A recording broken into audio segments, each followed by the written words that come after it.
Hi and welcome to Eretz Israel Museum in Tel Aviv. I invite you to join me to a tour into the exhibition I created and curated, Living, Never to Return, about the Jews in Arab countries and Iran. Please join me. Shalom. We're here in Eretz Israel Museum in Tel Aviv, in the exhibition Living, Never to Return, a tribute to Jews in Arab countries and Iran. While creating this exhibition, I looked for many artifacts all around Israel and abroad.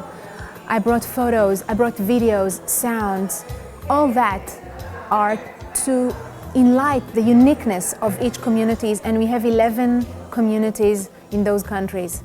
So the thing is that connecting between us and connect all those 11 communities is the Jewish religious.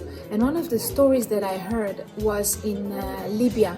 There was a concentration camp in Libya, and 100 men sitting in a barrack, and a Nazi officer is coming in and taking his finger and look at the dust and say, if I'm coming back and I see all this dust, I will punish you all. And they didn't know what to do. And one of the men is taking his Tallit out, take the fringes of the Tallit, and from the Tallit, they are using the Tallit to clean everything. So instead of them taking care of the Tallit is protecting them, protecting us. So this is here, I'm really showing the Tallit in a motif. And what you see in the tools of a mohel of Yosef Dadush, and Yosef he was in Libya, he lived in Libya, and he had a very big company there. He was an accountant. And while they opened the Jada, or concentration camp, they told him, listen, we will protect you. You don't need to be part of it. Don't go there. He said, no way. I'm going to go wherever all my family, all my Jews are going. And he went there, and he wrote a notebook during his time there. A very hard one, because then he understood how the time was so hard for them. Nothing to eat. They cut all their hairs. So I'm showing here the map. It's an important map, first of all, showing the geographical communities from Morocco, Algeria, Tunisia, Libya, Egypt, Yemen, Aden. Aden was a very big community as well, with it was a colonial, a British colonial.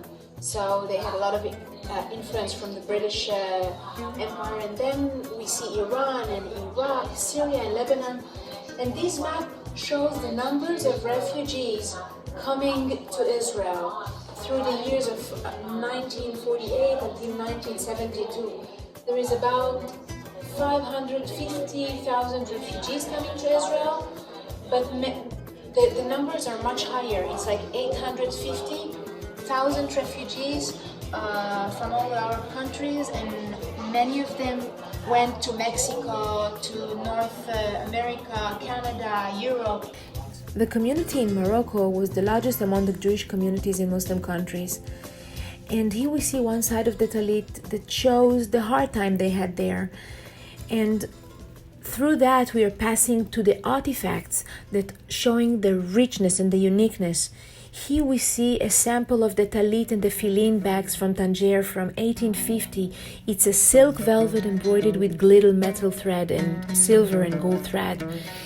The Jews' most common profession was the tailoring and the goldsmithery, a craft transmitted from father to son and practiced mainly by Jews, since Islam forbade its believer to work with precious metal. So here we see the other side of the Tallit, showing how beautiful the life was there. And here we see a Jewish schoolgirls from Marrakesh at summer camp in Mogador from 1945.